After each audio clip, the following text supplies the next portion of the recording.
Философи подкастын 37 дахь дугаар та бүхэнд хүрэхэд бэлэн боллоо. За энэ удаагийн дугаарын маань өмнө орох ёстой байсан 36 дахь дугаар буюу Кантын үрдийн их тайван гэдэг бүтээлийн маань урд энэ дугаар маань орно. За Кантын дугаар маань энэ дугаарын дараагаас орох юм байгаа шүү гэдгийг сануулж бүгдээрэнд нь хэлье. За ингээд энэ удаагийн 37 дахь дугаараар онтологгүй ёс зүй хэмээх бүтээлийн талаар ярилцгаар Монгол Улсын их сургуулийн философийн багш Баасанд орж хүрэлцэн ирсэн байна. За сайн байна уу та? Сайн байна уу? Сайн байна уу? За ингээд Баасанд орж багш маань энэ удаа дахин та бүхэнтэй уулзахаар хүрэлцэн ирсэн байна. Тэгээд энэ удаагийн дугаар бол за өмнө өгүүлж ирсэнчлэн аналитик философийн бүтээлтэй орж байгаа тийм ээ.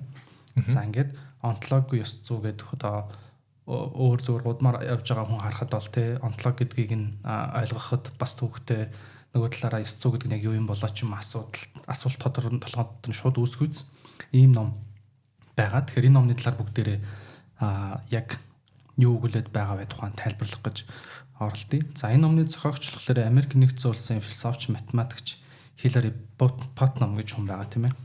За энэ хүний талаар та нэг товч танилцуулаач. Одоо яг бидний мэддэг одоо юу гэдэг поп гэж нэрлэх юм уу да философч нараар бол байдаг хүмүүс шүү дээ. Илүү ингээд яг аналитик, академик талын хүмүүс байгаа.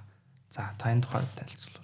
За энэ хүн бол за тийм сая хэлсэн Америкийн философч. Тэгээд 20-р оны 2-р хагасын философт маш их нөлөөтэй байсан гэж тооцогдож байгаа. Тэгээд шинжлэх ухааны философи, хэл шинжилэл, дахиад өөрөө математик, компьютерийн шинжлэх ухаантай холбоотой сэдвүүд дээр илүү ажилладаг байсан. Тэгээ өмнө хэлжсэнчлэн нөгөө англи уламжлалын философиод дагаад ихэндээ позитивизм гэдэг урсгалаас эхэлж яваад позитивизмаа дотроо жоох үгүйсгээд хамгийн сүүлд нь прагматист болоод тусч байгаа гэх юм уу. Ер нь бол амьдралтаа өөрийнхөө үзлийг айгүй олон 2-3 удаа айгүй том ингэж хөрвүүлсэн гэж тооцогддог тийм хүн. Тэгээд яг хэл шинжилэл яг шинжлэх ухаантай холбоотой юм айгүй формал номууд нь илүү алдартай байгаа гэдэг. Ёс зүй ч юм уу улс төрийн сэдвүүдээр залуудаа нэг бичиж байгаагүй. Яг бүр прагматист эргэлтээ хийснээсээ хойш тэг амьдралынхаа сүүлийн үед л ёс зүй улс төрийн асуудлуудыг барьж авч бичсэн нэг юм хүн байна.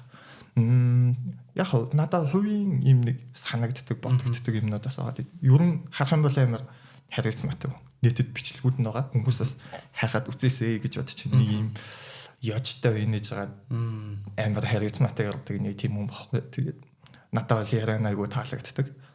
Яг дахиад хувийн нэг юм байгаа нөгөө Фуко, Чомски хоёрын юм ихтгэлцэн мэдэн шүү дээ. Би тийм Чомскиг арай юм Чомски ч аналитик талаад төлөөлөөд Фуко болохоор континентал талаар төлөөлөөд хоёр талаас нь ихтгэлцээд Чомскиг арай хит томоотой байгаа тийм нүг.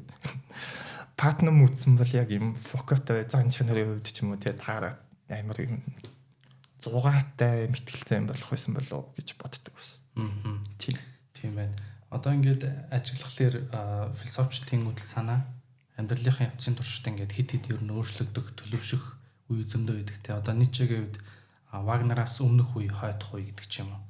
За тэгэнгүүт миний ингээд ажигласнаар за би хин энэ дээр ажиллаж ирсэн бэ гэхээр Адлерийн номууд дээр Адлерийн яг ингээд төгсгөл хэсэг дээр нь одоо яг бас улс төрийн үзлүүд нь гарч ирдэг. Психоанализ дээр ч гэсэн яг хамгийн сүүлийн номны бүлгүүд дээр нь улс төрүүд гарч ирдэг. Одоо энэ дээр гэдэг ч юм уу адилхан. Тэгэхээр нэг юм тухайн философчууд амьдралынх нь арай нэг юм хожуу үедээ илүү улс төрийн сэдвийг хөнддөг юм шиг, арай илүү одоо нийгмийн асуудлыг хөнддөг юм шиг санагдаад байгаа. Өмнө нь бол яг онлынхаа үндсэн суур те илүү хүний асуудал хөндөж ирсэн аа. Явандаа улс төрийн асуудал руу ордог. Тэгэхээр энэ дээр та ер нь тэм зүй тогтол бус хүмүүстэй ажиглагдаж ирсэн үү?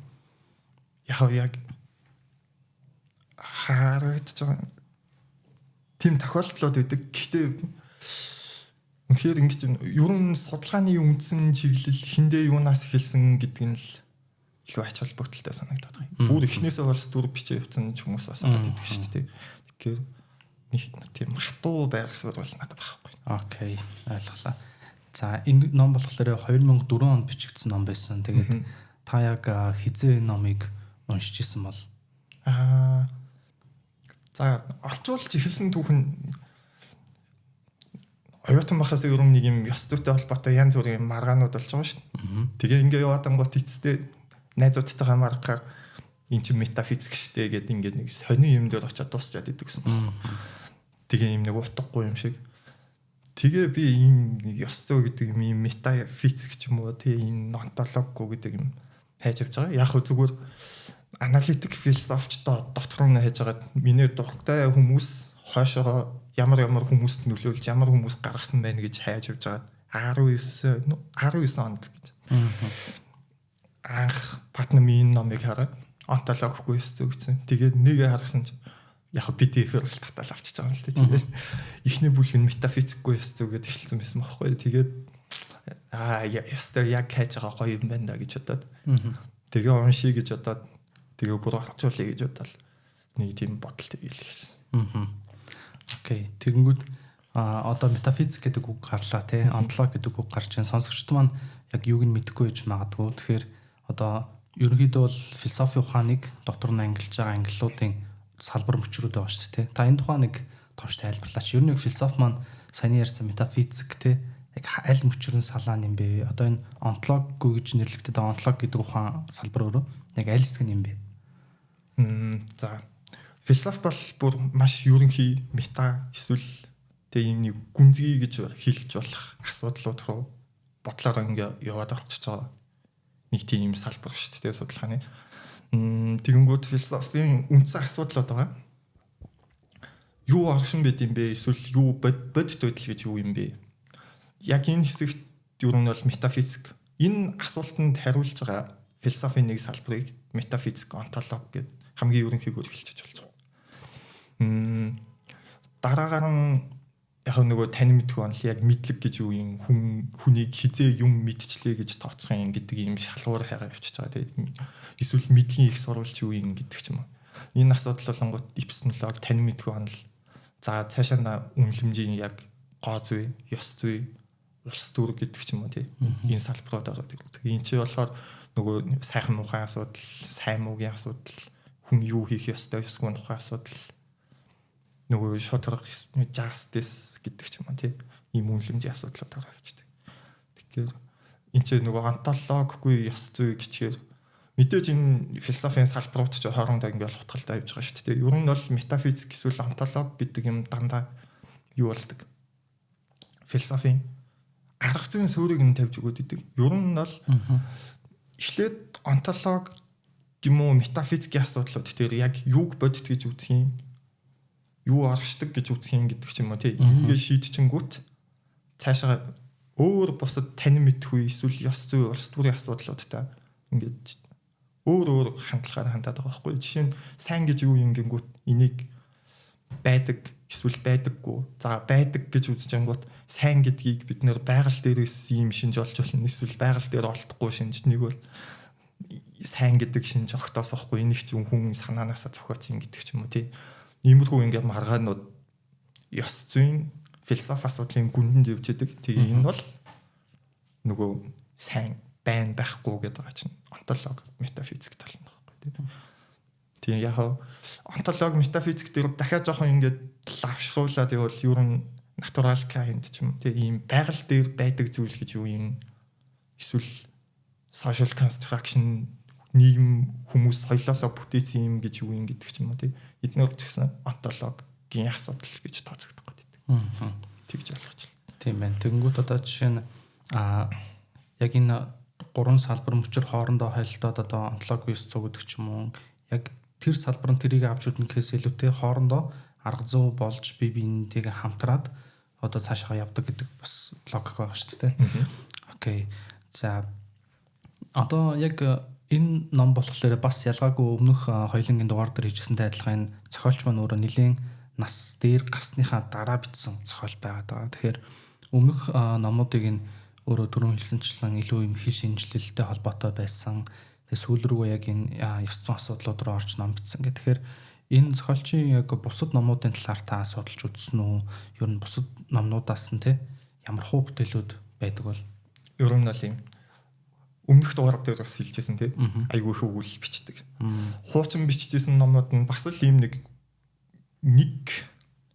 үргэлжлсэн ном гэхээс илүү өгүүллийн цуглуулга байгаа гэдэг. Тэгээ айгу энэ онтологгүй ёстой яг харуул нилээ нөгөө формал нэг юм том юм дунд нь үе орж ирэл формал логик юмнууд яриад түүхтэй санагдаж магадгүй. Гэхдээ бусад тэр их үеийн номуудтай харьцуулахад хамаагүй уншихад хялбархан өвтэйхэн юм ном. Тэгээ яг хамгийн алдартай гол ном нь юу гэдэг вэ? Reason, Truth and History гэдэг ном. Би бороо санаагүй л яг Magnum Opus хамгийн гол нь гэж тооцогддог. 80-аад онд бичсэн. Тэгээд тэр бол бас л чанга ном. Тийм тэр бол чанга ном. Дахиад төстэй ийм номнууд байгаа л да. Эндээс хоошоо хоёр ч ном гаргасан. Нэг нь нас орсныхын дараа хэвлэгдээд тэд нэр айгу зугаатай сонирхолтой юм. За үндсэн нөгөө нэг гол өмнө дэвшүүлжсэн санаанууд нэг юм алдартай юмнууд байдаг нь хорон доторх тархины туршилт гэдэг ч юм уу. Нөгөө Декартийн хорон санаатай чөтгөр гэдэг нэг юм байдэн шүү дээ. Бид нөр гадаад ертөнцид эргэлзэж болно гэдэг. Яг хөө тэрүүний юм нэг орчин үеийн хувилбарыг гаргасан байгаад идэг. Шууд нөгөө энэ ямар ач холбогдолтой вэ гэж ярихад бол жоохон сонирхол санагдах л та. Дахиад их хөрдлийн туршилт гэдэг ч юм уу энэ. Тийм нэг иймэрхүү л юм. Ойлголоо. За одоо яг энэ зохиолоор одоо философч маань яг өмнөх уламжлалт ёс зүйд ямар шүүмж болгож бичсэн бэ? Одоо над тэр нэгийг сонь санагдсан л та. Яг онтологгүй ёс зүй гэдэг нэг юм англиар бол одоо controversial гэдэг шиг те ийм үнцэг гаргаад ирчихэж байгаа байхгүй. Тэгэнгүүт өмнө нь байсан яг ямар одоо тэр ойлголтуудыг шүүмжилж бичсэн гэх тэр үнцэг нь юм бол. За энэ нэстэ өмнөх сүрээ сайхан тавиад.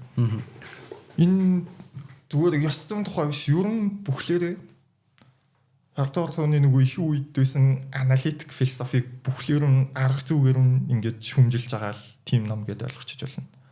За тэгээ энэ чи эхнээсээ ямар асуудал гаргасан бэ гингүүд хэд хэдэн чухал юмыг шүмжилж байгаа юм чи. Үнэн гэж юу вэ гэдэг асуудал дээр өмнөх үеийнхний өгчээсэн асуудлыг шүмжилж байгаа. Энийгээ дагаад баримт үнэлэмж гэдэг юмнууд байгаа гэдэг шүү дээ. Ийм ялгаа гаргадаг байсан талыг нь шүмжилж байгаа. Энэ хоёрыг гээд юу нэг ойлгочиход бол. Тэгээд энэ хоёрын цаана нөгөө онтологи сүртэл болж таарад байгаа байхгүй тий. За үнэн гэж юу вэ гэсэн чинь энэ өмнөх үеийн аналитик философи юу болсон? Хүний толгойд ч юм уу эсвэл хилэнд нөгөө нэг юм statement өгүүлбэр юу байгаа шүү дээ. Proposition ч юм уу тий. За ийм юм байгаа. Бодит байдал гэдэг нэг юм байгаа. Энэ хоёр таарж байгаа үед үнэн гэдэг юм гарна гэдэг юу яригдчихэж байгаа шүү дээ. Яг сонгодог тохирооны онол. За яг үннийг ийм шалгуураар аваад үзсэн чинь нэг асуудал гараад ирж байгаа байхгүй. Шалгах бодит эхлээд нөгөө бодитоор байгаа юмнуудыг л бид нэр тулгаж шалгаж үзчихээж үнэн үү үгүй юу гэдгийг ярих шүү дээ. За тэгэнгүүт бид нэр шинжлэх ухаанд найдах хэрэгтэй гэдэг нэг асуудал гараад ирж байгаа. Ягаад гэвэл 5 мэдрэхүүгээр хурдтагдж байгаа гэдэг ч юм уу тийм ийм юмыг л бид нэр бодит гэж үзнэ. Бодит гэж үзэж байгаа бол энүүний талаар л үнэн гэж ярих боломжтой гэдэг.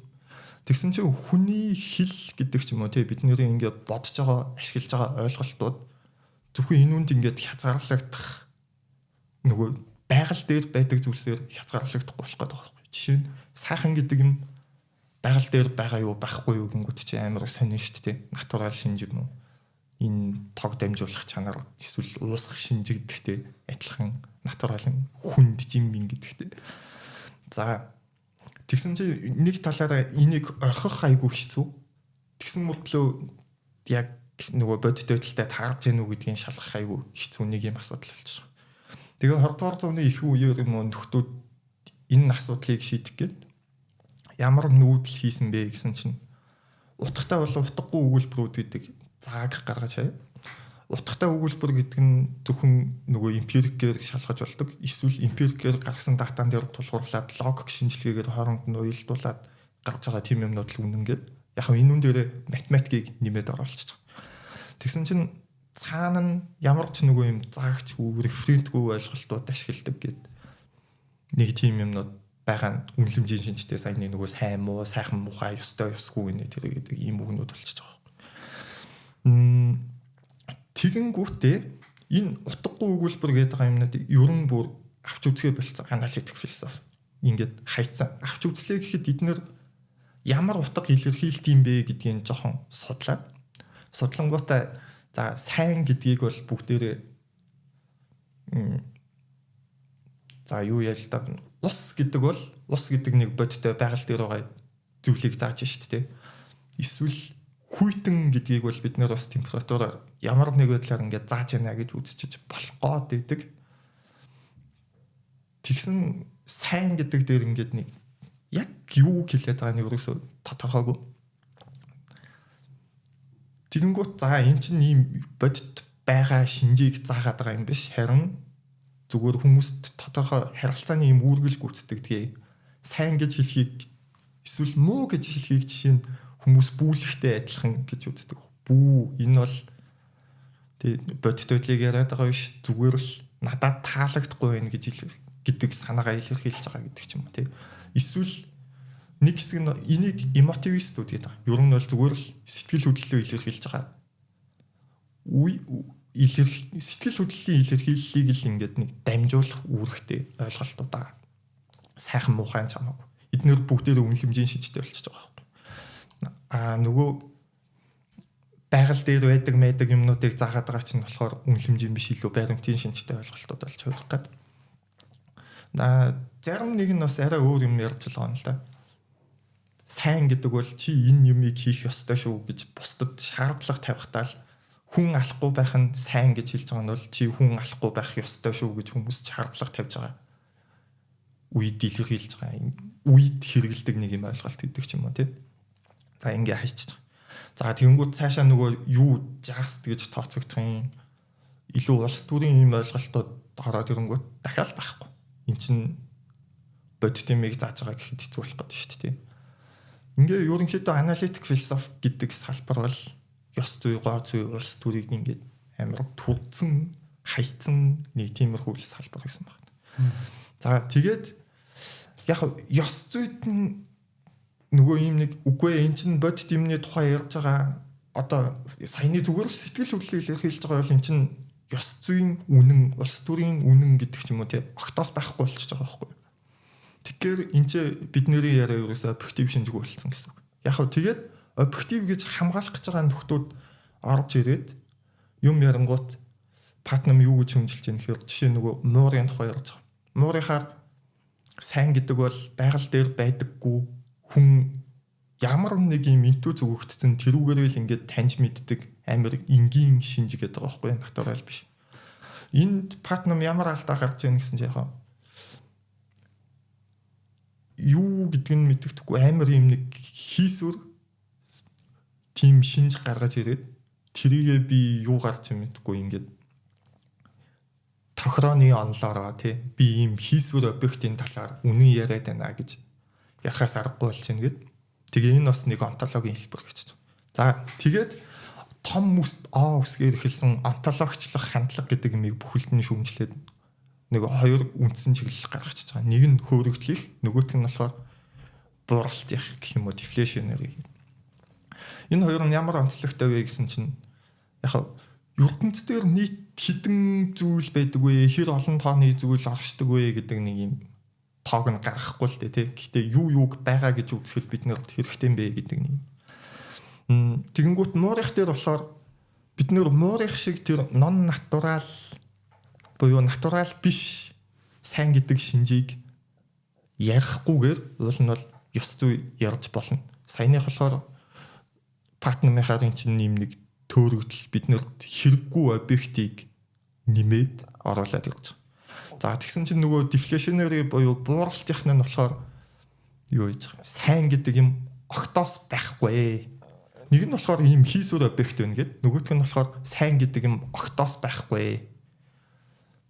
Энэ бол зүгээр сэтгэл хөдлөлөөр хэлж байгаа хандлага. Нэг бол хүний санаанаасаа зохиосон зүйл гэдэг ч юм уу тийм байдлаар аль нь алдаатай онтологийн хандлагууд энэ юунаас болоод гараад ирсэн гэсэн чинь түрүү чи нөгөө тохирооны онол юм объектив бай гэх юм бол заавал тийм юм нэг бодит байдлын дүрслэл description болж авах хэрэгтэй. Өгүүлбэр объектив үнэн бай гэвэл. За тэгэл ерөнхийдөө энэ ном хойшоо энэ арга зүг нь бүхлээр нь ингэж эргүүлэх гэж үзэж байгаа л гэсэн үг. Тэгэхээр тэр бодит байдал гэж яг тэр хилээд байгаа зүйл байгаа шүү дээ. Тэрнтэй миний одоо тухайн хүний оюун санаанд байгаа ойлголт хоёр ингээ майчлах үед тэрийг үнэн тооцох гэдэг шүү дээ. Тэгэнгүүт бодит байдал дээр байгаа тэр объектууд нь өөрөө хязгаарлагдмал учраас ойлголтын тэр бодит байдлын объектуудтай майчлаад үлдэж хоосон хоцроод байгаа хэсгүүд яах нь мэддэхгүй үлдээд байсныг нэг хэсгийг нь болохоор яг цэвэр одоо өөрийгөө илэрхийлэх гэж байгаа илэрхийлэмжийн хэсгүүд гэдэг агуулгын хүрээнд авч үзээд хуучин нөхдөд тэгээд байсан. Тэнгүүд патнам болохоор яг тэр ойлголтыг тэгвэл зохиомл гэдэг юм уу хийсвэр одоо бодит байдлын дөрүүдтэй ч гэсэн майчлаад сайн муугийн тухайх асуудлыг ахиа хөндөж болох гээд байна гэдэг үнцэг яваад байна тийм. Энэ дээр болохоор нөхөр одоо юу яаж байгаа юм? Сайн гэдгийг бид нэр натурал шинж гэж үзэж болоод ярих боломжтой гэдэг талаасаа гэхдээ натурал шинжтэй бас шууд редукционизм гэдэг нэг юм байгаа. Натурал шинжтэй шууд адилтгахчиж болохгүй. Жишээ нь юунод байгаа. Нөгөө утилитар байна. Таашаал гэдэг байгаа шүү дээ. Эсвэл сэтгэл ханамж. Энд чинь натурал шинж гэж тооцогдоод энүүнтэй яв цав адилтгаж болохгүй гэдэг дээр патнам зогсож байгаа. Гэхдээ үнэлэмжийн шинжтэй ийм ойлголтуудад баримтын утгач байгаа гэдэг юмыг бас онцлох гэж үзээд байгаа. Тэгэхээр ёс зүйн талаар объективоор бид нэр ярих боломж байгаа гэдэг юм л болохоор ярьж байгаа гэсэн үг. Энэ дээр одоо ингэдэг тэр үнээс онтологид тулгуурлаагүй тий. Одоо юу гэдгийг субъектив ёс зүй гингүүд тухайн хүн одоо хүртгчийн үнэн гэдэг шиг тий. Тэр хүртгч нь өөрөө сэтгэл ханамжтай байна уугүй юугээ би там ч юм уу тий. Илүү их олонд илүү их сэтгэл ханамж өгч ивэл тэр өөрөө сайн зүйлээ гэдэг ч юм уу. Хүртгчийн үнний тухайх асуудал бас хөндөгдөж шүү дээ. Тэнгүүт нөгөө талаас нэг хувь хүнд өөрөө тэр сайн уу муу юу гэдгээс бас нэг өөр өнцөг бас субъектив талдаа.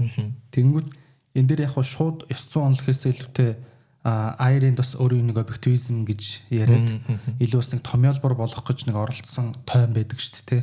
Хоёр талдаа ашигтай бол илүү нөгөө нэг юм одоо наймаалцлах гэх юм уу арилжааны шинжтэйгэр те надад ашигтай нөгөө хүнд ашигтай бол энэ бол сайн зүйлээ хэн нэгэнд ашиг нөгөөт нь ашиггүй бол муу гэдэг ч юм.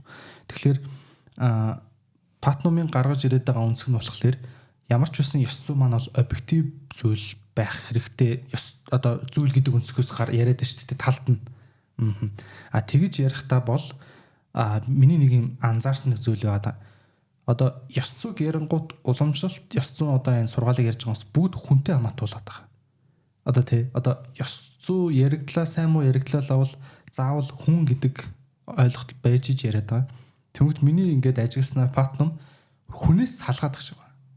Одоо сайн муу гэдэг одоо ёс зүйн тухай ойлголтыг ёс зүй гэдэг нь өөрөө бие дааснараа яг юу юм бэ? Тэ одоо сайн муу гэдэг нь яг хүнээс хамааралгүйгээр яг юу байж болох вэ гэдэг үнцэг бас төвшөөд байгаа болов гэж ажигласан. За юу бол байгаад байгаа. Айгу завсрын л байр суурь илэрхийлж байгаа л та нөхөр. Тийм байна. Объектив гэж байгаа. Гэхдээ абсолют биш. Тэгэнгүүтээ сайнны тухай ойлголт түүхэн цаг үеэс хамаарат өөр байх боломжтой гэж байгаа. Гэхдээ бас бид нэр энэ дундад зууны үеийн сайн гэдэг ойлголтыг гүнээ үеийнхтэй харьцуулж болно гэдэг ч юм уу. За одоо энэ юуныхын тухай бас жоохон суур тавьж ярих хэрэгтэй баха гэж бодож байна. Дэвшил гэдэг юмны тухай асуудал номон дээр ялангуяа 2 дугаар бүлэг дээр нөгөө соёнгийн гэрэл гэдэг юм дээр айгуу тодорхойлж байгаа. Тэнд патнам нэг юмыг онцолж байгаа. Түүх суралцах үйл явцтай гэдэг юм ярьж байгаа байхгүй. Заахад энийг задлаад харахаар түүх суралцах үйл явцтай гэдэг чинь ийм нийгэм соёл байна тий. Тэгээ ингээд сураад явах юм бол дэвшээд нэг юм хөгжсөн гэсэн үг шүү дээ. Тэгээ түүхэнд чинь бол хүмүүс байгаа. Нийгмийн институтууд байгаа. Тэгээд хүн энэ чинь яг нөгөө ёс зүй гэдэг бол ерөн зүгээр л юу шүү дээ. Бид нэр хит хүн дээр ойлгоод идэг. Гэхдээ ёс зүй бол зүгээр би яаж амьдрах вэ? Бусад энэ хүрээлэн буй орчин хүмүүстэй яаж харьцах вэ гэдэг шийдвэр гаргалтууд, үйлдэлүүд, энэний талаар хандлах ч юм уу тийм энэний цогцыг л юу хэлж байгаа шүү дээ. Тэгээ юм норм гаргаал явдаг. Тэгэнгүүт зүгээр хүмүүсийн байр суурь эсвэл өөр нийгмүүдийн нормууд нь хоорондоо зөрчилдөд идэг. Тэгээ эднэрийг хооронд нь аль нэг нормыг нь аль нэг соёлынх нь эсвэл аль нэг гүйцэл хандлагыг нь нөгөөтгөөс нь илүү дээр гэж үзэх юм уу гингүүт амар их маргаан гараа явчихдаг шүү дээ. Ер нь бол юм л. Улс төр ёс зүйр амар адилхан. Ер нь л нэг л төрлийн асуудал. За тэгээд одоо байгаа бидний энэ нийгэм ч юм уу тийм ёс зүйн хувьд түрүү үеийнхээс дэвшсэн үү эсвэл муудсан уу ч гэдэг юм уу тийм нэг юм сонин асуудал явж болох гэдэг байгаа байхгүй. Тэгэнгүүт нөгөө хүний эрх илүү боддог болсон ч юм уу тийм янз бүрийн юм асуудлуудыг дэвшил гэж үзэх үү яах вэ гэл нэг юм асуудал. За одоо хэрвээ ёс зүй объектив биш болчвол өнгөрсөн үед байсан нэг нийгэм байна тий. Бид нэр одоо байгаа нийгэм маань тэр үеийнхээс илүү дээр ч юм уу тий. Ингэж хэлэх угаасаа ямар ч боломжгүй болох гэдэг байгаа байхгүй. Ер нь бол нэг юм асуудалтай. Гэхдээ нийгмүүдийг хооронд нь харьцуулаад эсвэл ёс зүйн юм тогтолцоонуудыг хооронд нь харьцуулаад нэгийг нь дээр гэж үзэх боломжтой гэчингүүт нэг юм колоничлох шиг юм болох гэдэг байгаа биз. Эннийх нь илүү зөв нөгөөдүүл нь зэрлэг бүдүүлэг гэдэг. Яг энэ асуудал угаасаа соён гэрлийн үе хавьяас амар хурцлал явж байгаа. Хуучин соён гэрэл болол анх нийгмийн гэрээний онол энэ тэр бий болоод тэгэнгүүт нийгмийн гэрээний онолтой ч юм уу ерөнхийдөө тэр үед чинь сэтгэлгээний юуг нь дагаад Англи, Америк, Францын том хувьсгалууд гарч байгаа шүү дээ.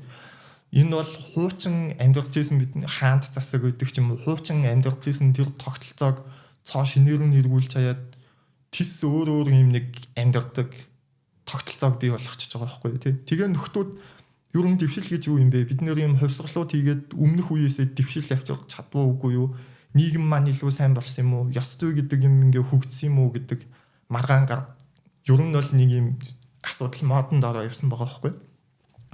Тэгээ 18 9-р зууны нөхдүүд ер нь мийлж бай, гегэлж бай, марксч бай, бөөндөө ингээд прогресс гэж юу юм бэ гэдэг нэг юм асуудал амар их ярьж агаад энэ нь контрол нөлөөлөв. Ер нь ийм нэг дэвшлийн асуудал яалтч юутай холбоотой болж тараад байгаа. Тэгэнгүүт энэ чинь нөгөө колоничлын асуудал болол хойшоо 21-р зууны үгүй энэ чинь соён гэрэлш гэдэг юмыг өөрийг нь шүүмжлээд хит баруун төвтэй нэг юм бусдынхаа төрсэн юм болж байна гэдэг ч юм уу тий. Тэгэл өөр ёс зүйн хандлага эсвэл улс төрийн хандлагуудыг хооронд нь харьцуулж болохгүй эднэр чинь өөрөөсөө л дотроо шалгууран байгаа. Өөрийнхөө шалгуураар өөрийгөө л үнэлнэ үг гэхээс биш өөр нэг тогтолцооны шалгууртай ингээ харьцуулбал энэ чинь хүчээр ингээд нэг дарангуйлж байгаа юм шиг явдал болно гэдэг ч юм уу тийм юм яриад. Яг тийм юм болно. Гэхдээ тодорхой хэмжээнд хоёр өөр тогтолцоог харьцуулах юм нэг боломж байгаа. Тэгээ энийг чинь түүх юм залхамж халаатай яваад өмнөх асуудлуудаа өөрөө ингээд шийдээд яваад идэх. Тэгэхээр нандаж дэвшил гэдэг юмыг объективоор бид нэр ярьж болж байна гэдэг. Sorry. Ер нь ийм нэг үндэслэл дэвшүүлэх гээл үзээд байгаа. Одоо тэгэнгүүт тухайн тогтолцоо дотроо асуудлыг хөндөж ярьлаа штэ. Тэгэнгүүт нэг олон улсын харилцаа ч юм уу олон улсын нийт эрх зүй гэдэг салбар байгаа штэ. Тэгэнгүүт тэрэн дээр бол одоо ингээд улс хоорондын харилцааны сайн муу зөв буруу нь яах юм бэ гэл ахаал ингээл цаашаа нэг сэдвэн макро түвшинд авагдал яригдах гэдэг шүү дээ. Одоо яг энэ подкастын дараагийн дугаар дээр орох Кантын үрдийн их тайван гэж сүүлд тэмнэрээр орчуулсан ном болохоор яг олон улсын нийт эрх зүйн суурь болж явж байгаа ном ба. Ер нь нөгөө нэг инх тайвнаар орч чадах юм уу чадахгүй юм уу? Одоо яг тэр ном олон улсын одоо яг энэ гэрэг конвенцуудын суурь зарчим болдог ч юм уу тийм. Тэгэхээр ёс зүйн онол гэхээр хүмүүс нэг дан ганц шууд нэг хүн хоорондын харилцаа гэхээс илүүтэй энэ маань өөрөө макро түвшний тусаар улс хоорондын магадгүй бүр ингээд тогтолцоо хоорондын бүр сүултээ одоо Хөдөн дайны үед бол те хоёр бүр ийм изм хоорондын гэх юм уу лагер хоорондын маргааныг хүртэл аль нь сайн муу ингэдгийг ярих сэдв болгож гаргаж тавьж байгаа гэж бодож байна. За энэ Путнамын нэг сонирхолтой нэг нэр томьёо харсан л да internal realism гэдэг. Энэ internal realism гэж яг ингээд сонсоод би бол нэг жоохон ойлгох гэж оролдоо тэгээ зорж яг асуу гэж утсан өөрөөс нь. Тэгээ энэ нэр томьёогоор яг Google дэж үзсэн чинь энэ нэр томьёо их алдартай юм бэ лээ. Тэ энэгээр яг юу гэлэр хэлсэн юм бол энэ ингээд нөхөр нөгөө recent truth and history дээр энэ internal realism гэдэг юм аа. Айгуу ярдیں۔ Яг хэлний утгатай холбоотой нэг юм internalism гэдэг нэг юм яриад байгаа. Тэгснээ дахиад яг энэ объектив байдал гэдэг юмтай холбоотой internal realism гэдэг юм яриад байгаа. Тэгээ энэ метафизик онтологийн төр дээр realism, anti-realism гэдэг хоёр чиглэл юу юм байгаа. Энэ нь реалистууд юу гэж үздэг вэ гингүүт нэг юм шинж ер нь realism, anti-realism чинь юу вэ? Онтологийн үүслүүд. Ян зүрийн юм дээр гэж болно. Мэдлэг гэж юу вэ? Мэдлэг байдаггүй гингүүт байдаг гэж байгаа нөхдүүд нь реалистууд бол чинь мэдлэгийн тухайд. Анти-реалистууд нь болохоор мэдлэг байдаггүй гэж үзнэ гэдэг ч юм уу тий. Тэгэнгүүт сайн гэдэг шинж юу юм бэ гингүүт саяны энэ реалистууд бол сайн гэдэг шинж объективээр оршдог. Анти-реалистууд нь сайн гэдэг шинж объективээр оршдоггүй. Математикийн объектууд гэдэг юм бодтоор байд юм уугүй юу гэл тий. Ийм баахан реализм анти-реалистууд байна. За тэгэнгүүт нөгөө талд нь internal external гэдэг юм болох гэдэг шүү дээ. Internal гингүүт хүний оюун дотор байгаа юм болж тарах гэдэг юм. Тэгэнгүүт нөгөө нам дээр анхны internal realistic Kant гэсэн гэ үзчихдэг байхгүй. Тэгэнгүүт Kant-ийн объектив байдлын тухай ярьж байгаа юм чи айгуу сайн шүү дээ. За би бол гадаад бодит байдлыг яг байгаагаар нь буюу тий яг жинхэнэ объективээр нь хизээч мэдэж чадахгүй. Гэхдээ бол би нэг юм объектив юм тэдний талаар ярьж болох гэдэг байгаа байхгүй тий. Оюун дотроо байгаа нэг юм субъектив юмнаас объектив юмыг гаргаж болно гэдэг байгаа байхгүй. Ер нь нэг иймэрхүү санаа яваад байгаа. Internal realism-ыг нь ерөнхийдөө хэлэх юм бол юм. Тэгэхээр одоо шууд реализм гэдэг юм байж болох гэдэг юм л та. Энэ утас байна уу? Энэ утсыг бодит гэдгийг нь би мэдхийн тулд шууд сэрэл мэдрэхүүгээрээ ингээд мэдрээд энэ донд миний нэг юм оюун санаа ойлголт юу хоёрын ингээд шууд объективээр би мэдчихэж байгаа байхгүй. Тэгэнгүүт би гадаад ертөнцийг буюу энэ утсыг шууд байгаагаар нь ингээд мэдсэн гэсэн үг. Тэгэнгүүт internal realism дээр юу болж байгаа гэхээр энэ утас байна. Тэгэнгүүт утасны талаарх ойлголт маань дотор миний толгой дотор байна. Энэ толгой дотор байгаа юм бол цэвэр бодит байдал биш те. Энийг шууд байгаагаар нь тусгацсан юм биш. Давхар миний хувийн юмар туршлага бусад юмар бохирдсон байгаа. Миний ойлгох юмыг аппаратаар бохирдсон байгаа.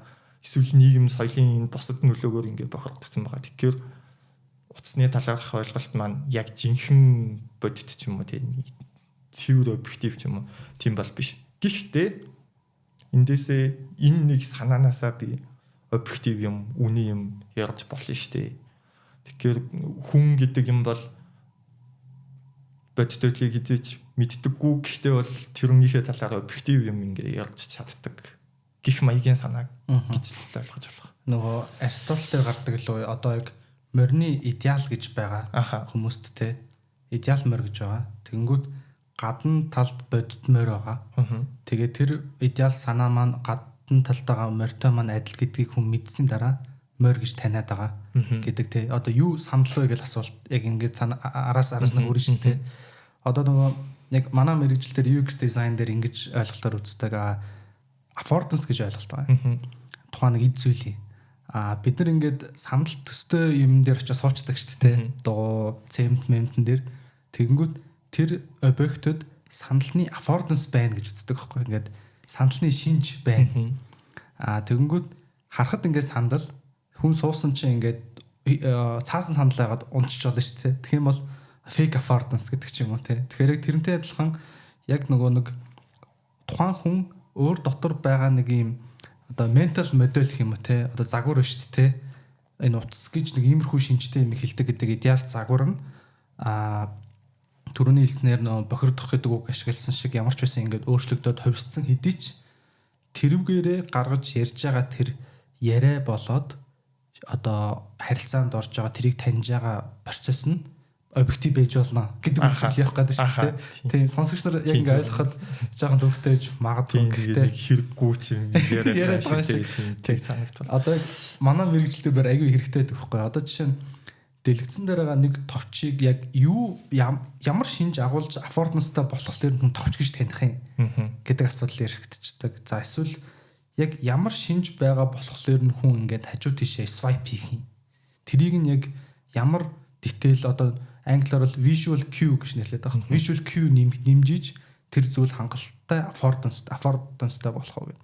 Тэр айгүй сонир сэдвэлтэй бүр ингээд тэгэхээр тэрнтэй айгүй төхөөл санагдчихэв. Тий. Окей. Тэгэхээр internal realism гэдэг нэг юм ойлголт гарч ирсэн ба бас би зүгээр ингээд талхантараа нэг нөхөж боддог рефлексээр external realism гэж байвал байх юм байна гэж байдаг болов байгаа шүү. Аха. Internal realism гэдэг юм бичгтээ угаасаа тэр external realism үгүйсгэж бичиж байгаа тий. External realism гэхээр баг гадна талаас маань тэр зүйлийг шууд юу яаж байгаа байхгүй юу? Саяны энийг тайлбарлахад ёстой нөгөө Декарта эргээд ярил зүгээр.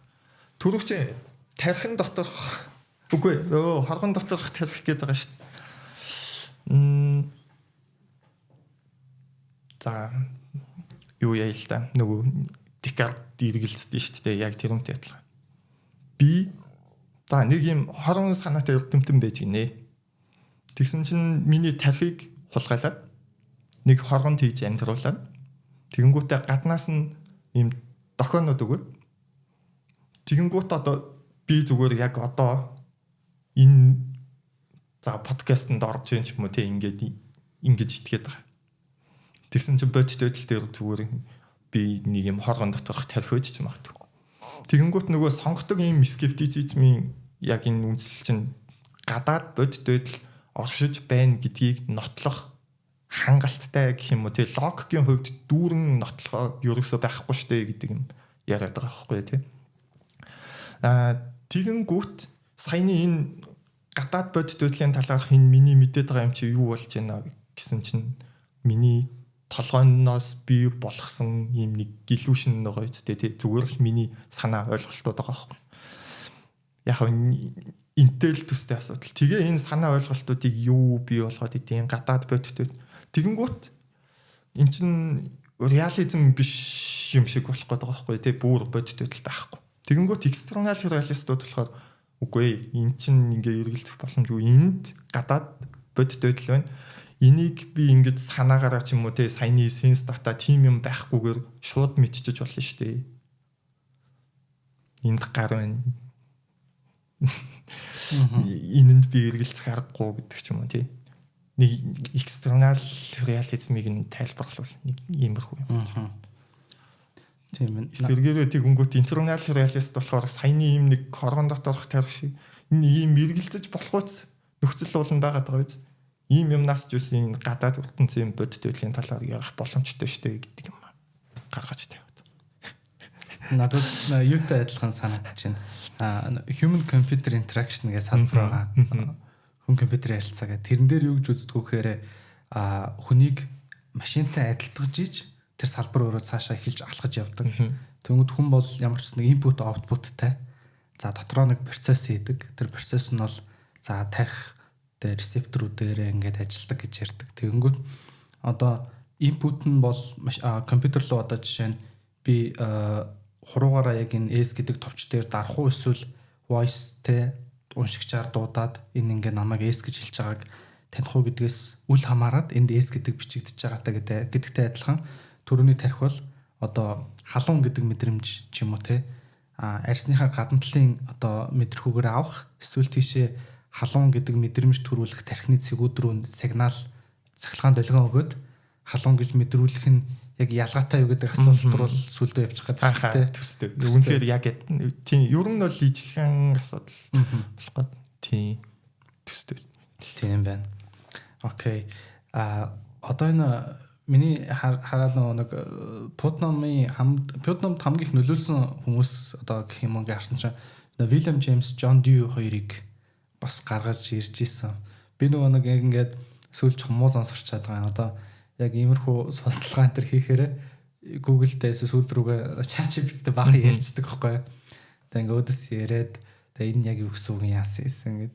Тэгэхээр тэгсэн чинь William James, John Dewey хоёртой нэлээд инфлюенс авсан холбоотой гэж ах шиг байсан. Одоо энийг тийм энэ яаж James Dewey хоёр чинь Америкийн прагматизмын гол төлөөлөгч шүү дээ. Тэгээд энэ юм сони юм болсон бас. Сонинч гэдэг сонирхолтой дүү. Англи хэлтэй орнуудад 20 дугаар зууны их үед яадаг ч байсан хоёр Америк гэдээ бүр хязгаарлалч юм. Энд чинь позитивистууд байсан, прагматистууд байсан 20 дугаар зууны их үе. Тэгсэн чинь шинжлэх ухаан, байгаль шинжилгээний төр од болоод ч юм уу тэгж байгаа энтэй илүү ойрхон нь яадаг ч байсан позитивизм ингээд философийн илүү ноёлдог болсон. Тэгээ бүр 60-аад он хүртэл их сургуулиуд нь хүртэл яг нөгөө энэ прагматист урсгалаа нэг заадгүй болсон байсан.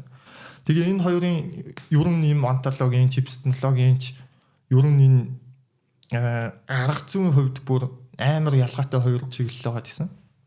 Тэгжсэн чинь позитивизм бүр амар ингэж мандан бадрагч явж байгаад 50-аад оноос эхлээд ч юм уу бүр ингэж позитивизм бүх юм нь ажиллахаа болоод верификацийн зарчим фалсифик эднэр нь ажиллахаа болоод метафизикийг алчлаа гэж өөрсдөө ингээ амар томорж исэн чинь верификацийн зарчим нь өөрөө метафизик шиг юм болоод шинжлэх ухаан гэдэг имийг бусад мэдлийн салбаруудаас ингээд ялгчиж болно гэд хатууд зааг тавиад шинжлэх ухааны арга зүй гэж юу юм гэдгийг бүр хатуу тодорхойлж болно гэж бодож исэн чинь тэр нь урж унаад 9 шидээр ингээд шүмжилдэг болоод дахиад нөгөө ийм тулгуурлаж исэн юунууд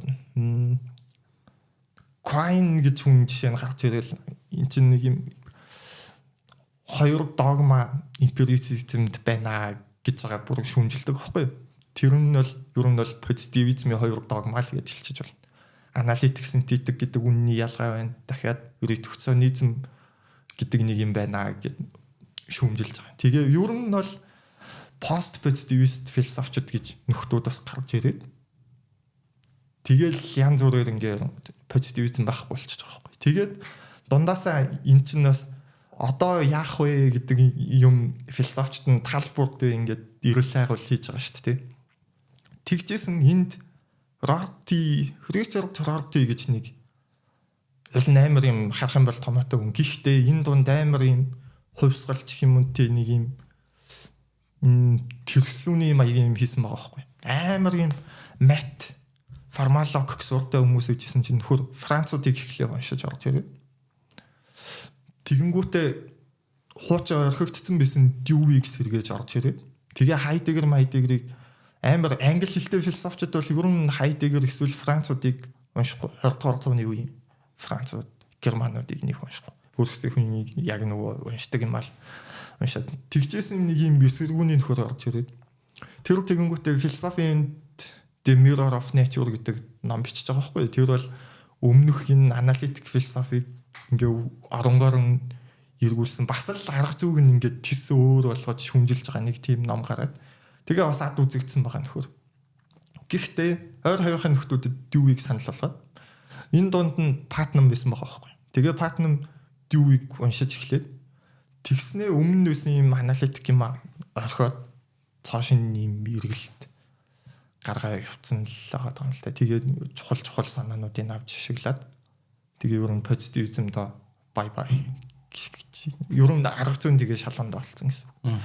Тэгээ прагматизм руу орчингот нөхөр хүссэн үсээгүй ёс зүй орс түүхийн асуудлуудыг амар их авч үзээд эхэлж байгаа гэх юм уу. Окей, одоо John Dewey бол нэлээд прагматизмын том төлөөлөгч. Тэгээд таад маань түрүүн сонсч байсан хүмүүс маань одоо нэг гарч байгаа нэр томьёонуудыг буулгаад сайгаад үзээрэй те цаашдаа өөрснөө Google-д одоо догма гэдэг ч юм уу те. Тэр түрүүний reductionism reductionism шүү дээ. Тэрийг бас хайгаад үзээрэй гэж бодож байна. Ааха. За одоо яг энэ номыг би бас одоо ингэж бодоод байгаа юм. За ингээд мэдээж одоо нэг юм арилжааны нийгэм гэх юм уу те байгаа. Хүн ингээд алхам тутамдаа өөртөө ямар нэг юм хэрэгтэй ашигтай гэдэг шалгуур өөрөөр хүн тавьсан.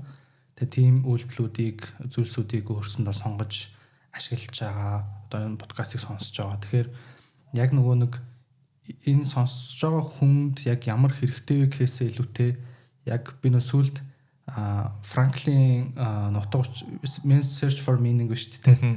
Тэрийг US-наас хойшоо дахиж сэргээж уншсанаас хойшоо нөгөө ийм experience-ийн буюу туршлагын утга учир гэдэг ойлголт надад их гоё санагдаад. Юу гэсэн үг юм бэ гэхээр одоо ингээд бид хоёрын одоо яг энэ яриа энэ процесс өөр явагдаж байгаа нөрөө meaning тэ энэ дээр одоо ямар нэг юм тоон утга тавиад ч юм уу тэ эсвэл ингээд ямар нэг юм арилжааны ашиг юу гэж тавих бол шал өөр асуудал болчихно. Тэгэхээр яг нэг юм процессын туршлагын зүгээр яг юм яриа өөрөө явагдаж байгаа нөрөө meaning гэдэг талаас нь би сонсоосоо хүмүүсийг тий сонирхоод энэ үгнүүдийг нь боломжтойгоо хайж үзээд яваасаа гэж бодож байна. За одоо танд яг энэ номыг уншаасаа гэж зөвлөмөр байгаа хүмүүс байгаа юу? Ер нь ямар хүмүүс юуг сонирхож байгаа хүмүүс ер нь уншиж үзвэл зүгээр л ямар эргэлзээ байгаа ч юм уу тий. Би бол юу л гэж бодож байгаа. Философи сонирхдаг хүмүүс байгаа шүү дээ тий. Тэгээ Монголд байгаа философи сонирхогчдын ерөнхий уншиж байгаа юм дахиад тэр гүнзгий орж байгаа юм ч юм уу тий амар хязгаарлагдмал болох гэдэг. Тэгээ яг нэг юм амар алтартай бүр юм pop болсон юугаар хязгаарлагдаад тэгээ олон тохиолдолд тэрийг жоохон буруу ойлгоод идэг ч юм уу тий. Нэг тиймэрхүү юу. Тэгэхээр ер нь философи сонирхож байгаа хүмүүс уншаасай л гэж бодож байна. Тийм сонирхогчдын арай левел нэг тийм ингээд шатн дахин сонсоог үнээрээ дуулна. Тэгээд ном дээр гарч байгаа юм нэг нэрнүүд гараад ирнэ шүү дээ. Тэд нэрийг нь хайгаад Википедиаг нь үздэг байхасаа ч юм уу тий. Ер нь бол тэгж л бодож байгаа. Яг би бас санал нэг байна. Одоо яг уншигчид миний зүгээр хэлмээр байдаг нэг зүйл нь тухайн ном ингээд уншигчийг сордог ном гэж бас байгаа. Тэрнээс биш юу гэдгийг бид нар нөгөө нэг ингээд хэрэгцээг айгу буруу тодорхойлдог юм шиг. Одоо нэг анханасаа юу гэдэг киноны ингээд трейлер хийсэн те амарлаг entertainment киноныг орсон чинь киноны 50% яриа ачингой тоон сэтгэлэн дундуур оцорчдаг шүү дээ. Тэгэхээр та юу гэдгийг яг ингээд тархин амраагаад эсвэл ийм баймараа бол уран зохиолын ном унших хэрэгтэй те. Тэрнээс биш яг ингээд тийм хүлээлттэй байж байгаад яг философийн зарим мэргэжлийн номуудыг унших юм бол угаасаа ингээд тань сэтгэл чинь хүрхгүй. Яагаад вэ гэхээр таны зорилго өөр. Тэгэхээр нөгөө номнууд хүнийг айгүй сордсон байна гэж би ер нь бол ойлгодог. Тэгээ анх нөгөө философийн номууд ингээд уншдаг байхад эхэндээ бол ингээд ерөөсөй ойлгохгүй. Тэгээ ингээд 3 уншаад 4 уншаад нөгөө нэр томьёонууд нь жоохон хоногшоод тэгээ тэр нэр томьёо нь бүр хэдэн жилийн дараа нь ойлгогдол ингээл явна. Тэгэхээр яг нөгөө нэг удаа барьж аваад уншдаг ном гэхээс илүүтэй энэ бол судалгааны бүтээл гэдэг өнцгөөрөө ойлгож аваасаа гэж би бол хүсэж байгаа. Тийм. Ер нь уншиг гэвэл амар их цаг зарцуулах хэрэгтэй. Тийм олон дахиж унших. Тэгээд гол нь нөгөө амар 9 шидийн нэр томьёо ийцмүүд явж байгаа. Тэгээд тэднийг нь ойлгохгүй бол эсвэл дахиад эднэр бол ингээд түүхэн контекст хаанаас ямар асуудал ингээд ургаад гараад ирсэн юу болж байгаа гэдгээ бүр энэ том зургаар нь харж агаад тэндээсээ ингээд бичиж байгаа шүү дээ. Тэнгүүт бид нэр чинь энэ бүх юмнаас нь таслагдсан байж байгаа уншингууд бүр үнэхээр зүгээр л хоосон өгүүлбэр уншгаад байдаг тал бол байгаа л да. Тийм тэгэхээр болов англитай тулгаж унших хэрэгтэй. Тэгээ энэ дунд нь гарч байгаа мэдгүй ойлголтуудаа гүйцэж авч агаад контекстаа нөхөөд тэгээд нэг юм амар нэлээд хүчин чармайлт зарцуулж агаад унших юм бол дараа нь айгуу гоё санагддаг. Тэгээд тийм дараа нь ингээд тарих хүртэл шал өөр ажиллаад байгаагаа бол мэддэг л гэж бодож байна. Яг тэр мэдрэмжийг би бас айгуу анзаарч ирсэн. Маа нэг таньдаг нэг хүн найз байдаг гэсэн. Тэр яадаг гэсэн гэхээр ингээд сургуулаад 10 жилээ төгсчөөд ээшээгээ давцсан ирнэ ингээд жоохон тархим марх бодлон цэгцгүй ангууд ээшийнхаа нөгөө материалыг гаргаж чиж байгаа математикийн шал дахиад бодчихдаг. Тэнгүүт ингээд нэг толгоон сэргээд гэдэг шиг ингээд гайгүй гоё мэдрэмж авдаг гэсэн. Тэрнтэй адилхан би одоо ингээд өдөр тутамд нэг бужигнсан ажилтнууд явж хагаад яг нэг юм нэлээд жоохон одоо хуцтай унших шаардлагатай философийн номыг эргээгээд нэг уншчихад тархи сэргээгээд дараа нь тэрнийхээ дараа ажил руу ороход нөгөө нэг асуудлуудаа тархи нэг юм одоо гоё чирэг болцсон юм шиг тархины фитнес явцсан юм шиг тиймэрхүү мэдрэмж яг мэдрэгддэг л дээ тийм юу байдаг. Тэгэхээр хүмүүсийг яг тэгж хараад уншаад үзээсэй гэж бодож байна. Тэгээд нөгөө яг ийм судалгааны бүтээлүүд гэх юм уу академик номнууд миний харж ирснээр нэг юм жоохон формал талдаа хавцтай тэгэл яг нэг одоо өмнөх үеийн гэх юм уу багш нарын гаргадаг байсан бол одоо ингээд яг шинэ залуу багш нар судлаач нар гаргаж байгаа болохоор одоо хавцс гэдэг ч юм уу яг одоо авсаархан байдал талаасаа яг одоо залуучуудад одоо хэрэглээнд бол илүү нийцсэн хувилбарууд би бол гарч байгаа гэж харж байгаа. Тэгээд ийм номнууд цаг заваа гаргаад зориулаад уншигчдод ингээд уншихад бэлэн болгож өгч байгаа бас өөрийнх нь хөдөлмөрт бас баярснаа илэрхийлмээр байна. Баярлалаа.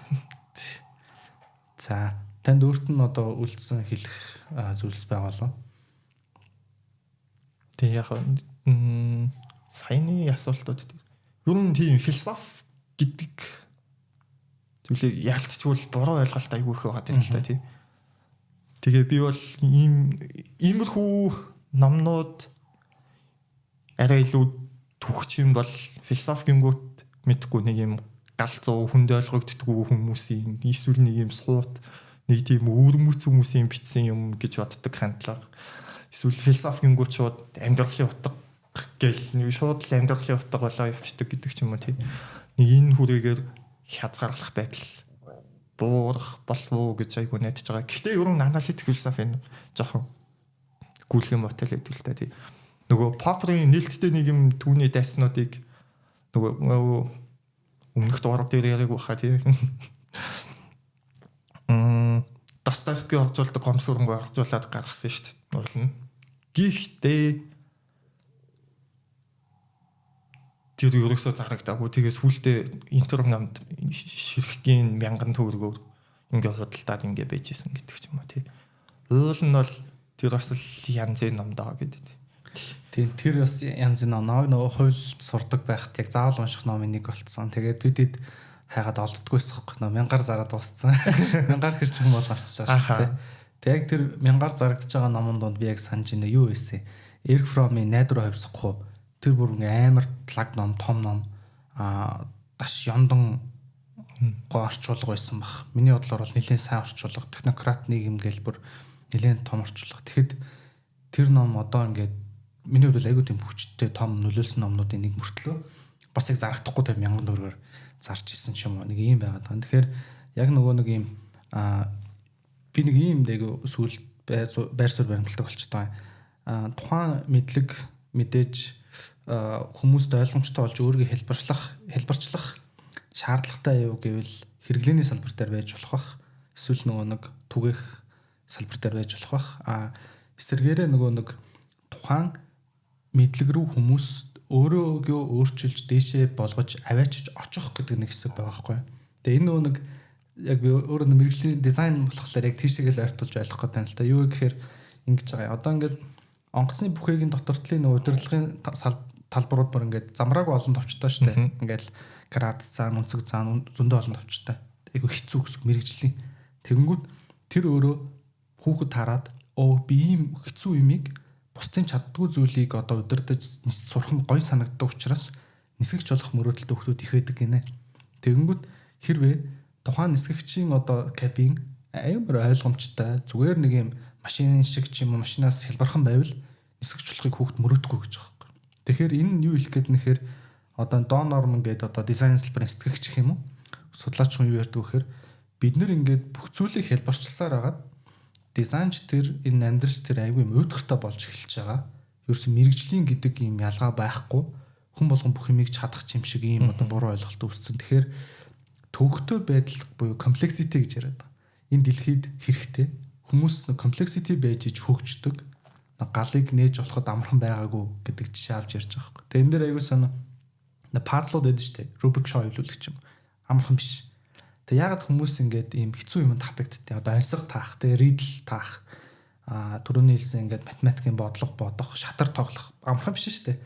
Тэнгүүд хүн уг нь бол ингээд хувьслахын явцад ийм хэцүү юм татагддаг. Тэр нь өөрөө ийм cool байдаг. Ягаад вэ гэхээр бусдын чадахгүй юмыг чадаад байгаа мэдрэмж авдаг. Тэгэхээр энэтэй адилхан хитрхийн нөгөө нэг одоо ийм хэлбэрлсэн номнууд байдаг шүү дээ.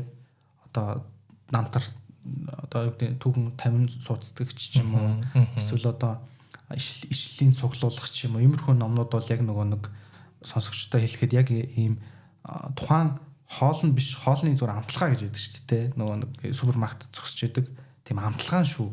Бараг амталгааны зураг нь бараг тий. Тэгэхээр та бүхэн яг тэнцэнээс сонирхож эхлээд ингээд цаашаа лавшраад яваасаа гэж хүсэж байна. Тэгээд яг нэг хүмүүс асуух хэл та одоо миний амьдрал ямар хэрэгтэй юм тийм ч юм уу. Тэгвэл мэдээж нөгөө нэг юм тодорхой шатууд бас байгаа тий. Та өөрийнхөө хэмжээнд сонирхол судалж болно. За бүр гүнзгиймэр байх юм бол яг иймэрхүү нийтлэл судалгааны нийтлэлүүд яг мэрэгжлийн номуудыг сонирхоод үзээрэй л гэж хэлмээр байгаа. Аха яг энэ дээр нэмээд хэлэхэд ер нь ийм ном нөхдүүд амар ингээл бодож байгаа шүү дээ. Тэгээ ингээд байж болох ойлголтуудыг задлаад эсэргцэж болох юм байна уу, эсэргцүүлээл ингээ яваatan гот яг бодлын тодорхой техникүүд ингээд яваад байгаа байхгүй тий. Яг ийм хөдөлгөөн шиг би ингэж хөдөлж байгаад хөдөлсөөргээд нэг юм олон давтаад тахаар нэг юм ивлэг тэрийг амар хийдэг болчихдээ шүү дээ. Булчнан дагч хөгжөөд яг тэрүүн шиг ийм нэг номнууд ингээл уншаал явадан гут дараа нь яг нэг юм тарих нэг ивэлчихэж байгаа юм шиг ч юм уу тий. Яг философи хамгийн ойрын амьдралд хэрэгтэй юм нь л гэж бодож байна. Тэгээ асуудал гаргахтаа ингээд амар том өнцгөөс нь харна. Нэнийг ингээд нэг цэгцтэй сэтгэл гэдэг л да. Гэхдээ энэ яг зүгээр ингээд цэгцтэй сэтгэх тухай сонсох үнэхээр үүрэг үгэж энэ өөрөө мэдрэх хоёр бол бас айгүй өөр шүү дээ. Тэгээд давхар түүхийн ч юм өөр айгүй олон төрлийн мэдлэг тэлнэ гэдэг ч юм уу тий. Эднэр бол хамгийн ойрын юу нөха. Одоо үр ашиг гэж ярих юм бол гэж бодож байна. Дахиад нэг юм хэлэх гэж лөө. Яг зүгээр тийм үнэхээр их цаг авдаг шүү. Яг анх яг юм аналитик ер нь бол хэлийн авдаг болох хэрэгтэй л гэж би айгүй хэлээд идэв. Эднэр нэг хэлээр бичиж байгаа. Англи дээр бичиж байгаа ч гэсэн нэг юм англиас өөр хэл байгаа байхгүй. Тэр хэлийн сураад явчих юм бол цаашаа айгүй гоё байдаг. Анх тэр пост позитивизмын төлөөлөгч Имре Лакатос гэдэг юм байна. Тэр үний нэг өгүүл 20 хэдэн нүргэсэн. Тэрийг унших гэж яг үнэхээр бөө юм болсон байхгүй юу? Ер нь бол ороо олгоо очиод ингээд нэг явуулсаар гал тэр үнтэй 6 сар ноцолцсон юм аа. Тэгэхдээ яг нөгөө шинэ юм ойлголт янз бүрийн юмнууд гарч байгаа шүү дээ. Тэгэл тиймэрхүү юм болгоны нэмж өөр хялбаршуулсан нөгөө тухайн номнуудаас уншдаг ч юм уу тий. Хид хидэн тухайн номноос уншдаг ч юм уу ингэж нэг янз бүрээр үдсээр гад яг тэр өгүүллийг нэг чанартай дуусгах гад хойшоо лавл позитивистуудын ч юм уу тий хилийн нэлээд авцсан байгаа байхгүй юу. Тэгээ эндээс хойшоо бусад юмнуудыг уншингууд том зургаараа за энэ нөхөр энэ дундаасаа энэ талыг нь баримталж байгаа дийшээ ингэж явах гээд байна гэдэг ерөнхий чигийн айгуу айтайхан хардаг болчихж байгаа. Одоо шууд унших юм бол үнэхээр хаашаа чиглэх гээд явах гээд байгааг нь барихад айгуу хэцүү. Өөрөө би ингээд ийм зорилготой гэж үчижсэн ч тэрийг нь ингээд чиглэлийг нь олж харах айгуу хэцүү. Тэгээд нэг хилийн авчих юм бол цаашаа айгуу айтайхан байдаг. Хилийн авахд бол айгуу хүчин чармайл их шаардаад байдаг. Энийг хүсэл. Тийм ээ. Тэгээд тухайн нэг салбар бол өөрийн vocabulary буюу үгсийн сан дотроо явдаг тийм. Тэнгүүд одоо яг IT дотроо IT-гаас гадна одоо төрөний дизайн дээр ингээл дизайнер томьёод affordance, signifier энэ гэл тэнгүүд нэг за 300 орчим нэр томьёон дотор эргэлдэж байгаа. Тэр нэр томьёонуудыг ерөөхдөө ойлголцоход тухайн хүнтэй төвөггүй харилцаад эхэлнэ гэдэг ч юм уу те. Тэрнтэй адилхан яг энэ ном дээр гарч байгаа философи номууд дээр гарч байгаа нэр томьёонуудыг те ойлгоод эхэлчихэд тэр өөрөө амьдралд нэг юм бусад зүйлсийг аягүй амархан болгоод идэв юм сан. Тэгээ над одоо би жишээ нь ингээд яг ингээд бусад дизайнерууд ч юм ингээ байгаа штэ. Тэнгүүд миний зүгээр нэг юм жоохон арай илүү давуу байж чаддаг гэж боддог зүйл нь одоо ингээд агуулгын удирдлагын систем ч юм уу те бараа бүртгэлийн за одоо өөр юу гэдгийг дуудлагын бүтэц зогсрах инженеринг хэсэг энэ төр гэдэг нэг жоохон ийм комплекс хэсгүүд дээр яг энэ философийн ном уншдаг юм өөр шиг аявих гардаг байхгүй юу. Яг нөгөө нэг ийм комплекс олон ойлголтыг зэрэг хоршуулж бодох процесс суралцсан учраас яг ингээд цоон шин салбарын ойлголтуудыг галс өөртөө одоо уусгаж гэх юм уу жоохон гэж ойлгож хурдан хугацаанд аваад тэгээд тэд хүмүүстэй ярилцах хурдан шийдэл гаргаж боловсруулахад надад их тусалдаг санагддаг. Тэгэхээр яг түрүүний таны хэлсэнтэй бас айгу санал нэг байна. Тэ.